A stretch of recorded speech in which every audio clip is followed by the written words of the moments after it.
Hey y'all, Boardgamerants here. We'll find everything solo tabletop gaming and more. A bit of a change on the table. Sentinel's gone. Blood Rage gone. Big sale at my FLGS. That's what we got. We're going to have a look-see right now.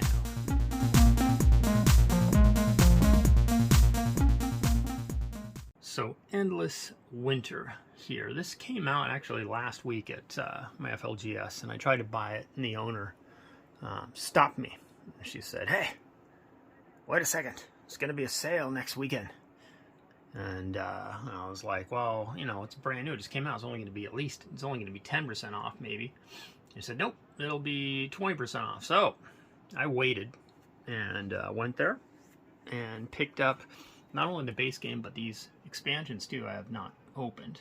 So what I have in front of me here is a big table hog of Endless Winter, and I planned on keeping Blood Rage out. I was playing Blood Rage solo, really getting into it. I've only played a few times Blood Rage, and the solo, well, the one that I played, it really makes it accessible. I was playing two-handed, so I was playing three-player, so I had two AIs. I was running Blood Rage, but it was taking up too much room. I needed more room. So this is an expanse of a game, Endless Winter, and I've not played it yet, so I just have it all set up. My son's gonna join me, and we're gonna try it here. It's always, you know, nice when I know certain games I'll ask my family to, hey, you want to try this, and maybe I'll get a taker, and you learn how to play it first two-player, and then you go and learn the solo a lot easier. Here's the rule book. And by the way, the production quality on this game, Endless Winter, amazing. So Fantasia Games, I don't think I've ever bought from that publisher before, but incredible. I mean, the base game, $60. That's retail. I got 20% off, so I got under $50 for all this. I mean, that's something. There's some high quality pieces. You got some good chunky miniatures, you got wooden pieces, you got plastic pieces, you got the 3D board, you got the Catan, a little bit inspired from Settlers Catan over there, and then yeah, over here, this is you got trays. Each individual player has their own trays and stuff, and just amazing production for the price. And the rule book has that feel of like what is it, Wingspan. Kind of has that kind of grainy feel, super durable quality something. So this is the base game rules, and then it has an entire solo thing here too. Not an entire, I mean, yeah, I mean, it's another rule book basically. So the art, I've seen this art before, but I don't know where. But this strikes me as very familiar, but I don't know. I'll probably remember it at some point. Kind of like On Mars over there. Ian O'Toole has sort of a trademark look, and I can recognize it. This is those people. Oh, is this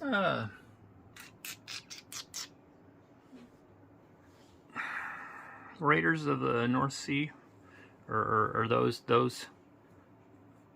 games? I played a few of them. Anyway, that might be the artist here. That's what it kind of reminds. Yeah, I'm pretty sure that's right. Or Raiders of the Sea, Raiders of the North Sea. I think I'm saying that right. And then there's Architects of the Stuff. Anyway, so this game, I mean, it doesn't seem all that difficult to learn. I did see a couple videos on it, and like the instruction videos were all like a half hour long or something. And but I just read through the rules, and it seems like, I don't know. It seems like it looks like a lot, but it seems like there's basically what, food, tools, and then what was the other resource? Yeah, and then like labor, I think it is. That's what that So there's like 3 resources that get you stuff. And as you place stuff out on the board, be it camps out in Catan or whatever, so this is all put out randomly, but you can get like, you're trying to put out your camps in 3 connected tiles is my thing, is what I'm understanding, and then eventually you can replace that with one of these bad boys here, which gives you some control over those things. So there's a little bit of an area control. There's 4 rounds. Oh, there's a deck building aspect to it. So you have kind of your starting hand and your starting deck, and then you're going to be able to purchase cards, I guess, to add to your deck. Different tracks you can move up that'll end up have some benefits while you're moving up the tracks. There's 2 of them, and then the other benefits is kind of final scoring. You got these animals up here that you can hunt, and you can either use them one time to get stuff, or you can save them up, collect them for sets and points again at the end of the game. And I think here all you do is, so there's only, you know, 1, 2, 3, 4 rounds, and each round you only get 3 turns, so there's only 12 actions you get to take, and you're going to place one of your workers or your main dude. And basically up here there's just, and then there's 4 different types of actions, and if you take, you know, this type of action, then you do this first thing as many times as you want, you do this next thing 1 time, and then if you're the first person to use this, you get a bonus action there. But if I were to use it again this round, I'd only get to do the first action, the second action, and then I wouldn't get to do the... So there's a little bit of a race to the different 4 actions. I think this one allows you to kind of get cards. This one allows you to get cards as well. There's 2 types of cards, I think. There's tribe cards, and there's these other cards. But... and then this allows you to put camps out on Catan there. It's not called Catan, it just looks like it, but it allows you to put camps and stuff out there and build up your tribe. And then over here allows you to hunt, or basically get animals. So there's 4 different kind of actions you can take. And all the cards, you know, it looks like they kind of give you stuff. Like if you take this action, you're going to get a labor. If you take this action, it's going to count as labor. And then labor allows you as a payment to do certain things, and then at the end of each round there's an eclipse, and if you play a card for, instead of using it during your action phase, if you use it during the eclipse phase, you're going to get little bonuses too. Anyway, very cool. I'm excited to try this game out.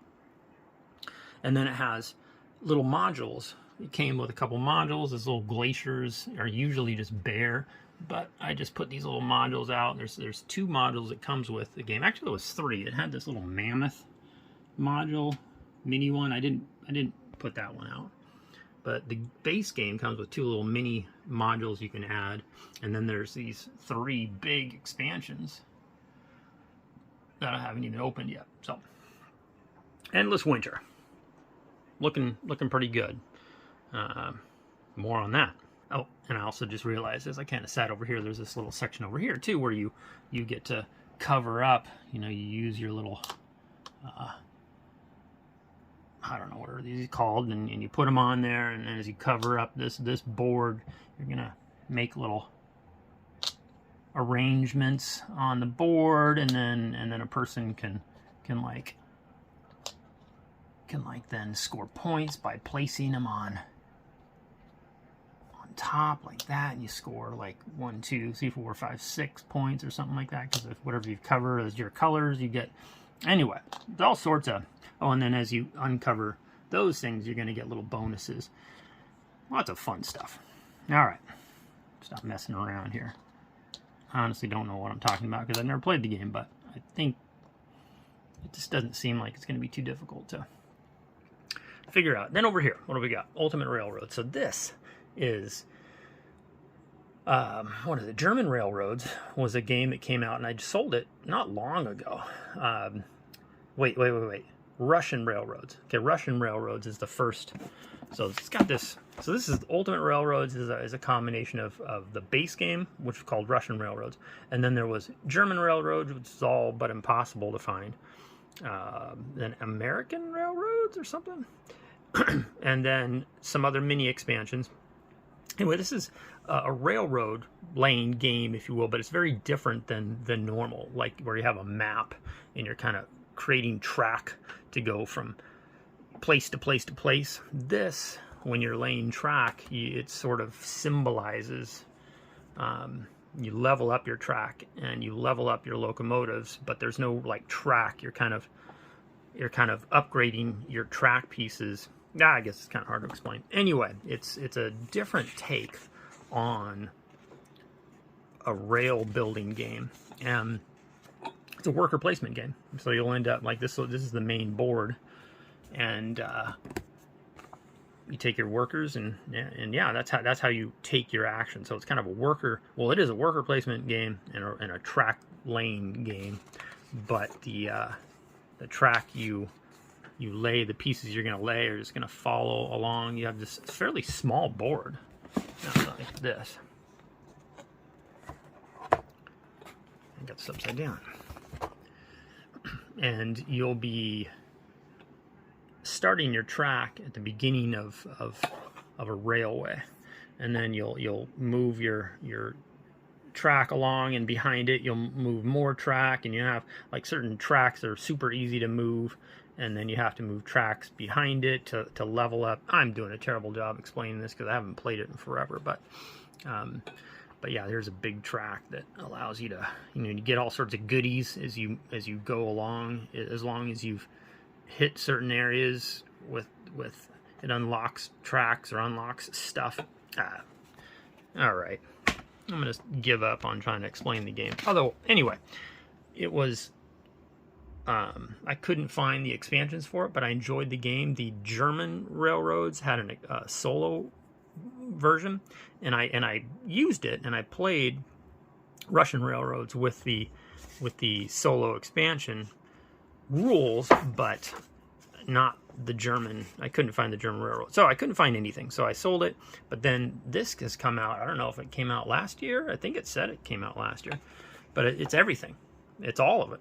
So Ultimate Railroads comes with the Russian Railroads, German Railroads, and it's all, this rule book is huge. I think this is still the base game stuff, and then it goes over here. Nope, no, lies. Let's skip. So player board. No, I think I'm still in the first. Yeah. Okay, then it goes to German Railroads, gives you all the instructions for that, and there's American Railroads, and then this new one. This comes with the newest expansion, Asian Railroads. I don't even know if you can get that separate. I've never even heard of it until I picked this up. So you got Asian Railroads, and then you got your other stuff back here. Manufacturing train module, special ideas module, additional engineers, and here's the solo variant. Very, very straightforward, very easy. Some combinations and special cases. You can use the solo variant with, looks like, everything, which is awesome. So very cool. I have I still got to punch this stuff out. Oops. So lots of stuff to punch out here. And then, and it comes with a very cool some trays here to help you organize everything. So I just gotta take stuff out of its bags and get stuff put in its right places and stuff, and I'll be off and running. Ultimate Railroads. And over here I got me some Street Masters. Still got this set up. Sentinels of Multiverse reminded me of this game. Again, you kind of pick your hero or your fighter. In this case, you pick a scenario and you pick an enemy, and the base game comes with a bunch of different of each of those things, and so you can mix and match. Very modular, but then you're out here on a board moving miniatures around, which really just is what takes that game to the level that I really enjoy, at least from a I like moving pieces around. I can only handle just so much only cards. I need stuff to pick up and move around, and just that's my taste anyway. I wish I could find some expansion stuff for this. It's very difficult to find, and if I ever can get my hands on it, I will. But this is still just base game, and we're saying goodbye to John Company, even though I laminated this solo thing and everything. But sold this game, and it's a perfectly fine game. It's a good game, I would say. It's just not for me. I got almost 10, I think I got 9 plays out of this, so I really gave it a go, many hours, and just not for me. In the family of the Cole Worley's games, there's Root, there's Pax Pamir, and I'm sure there's some others, but then John Company is just wasn't for me. But I feel like I got my fill of it. I enjoyed it, but I got my fill of it, and so I'm happy to pass it on, because I just don't see myself wanting to take the time to relearn everything. But I did. I enjoyed my time with it, and someone else now gets a chance. So that's it. These games here got kind of put left in the queue, and the sale at my FLGS took over the table. Until next time, thank you so much for watching. Boardgamerants, and I'm out.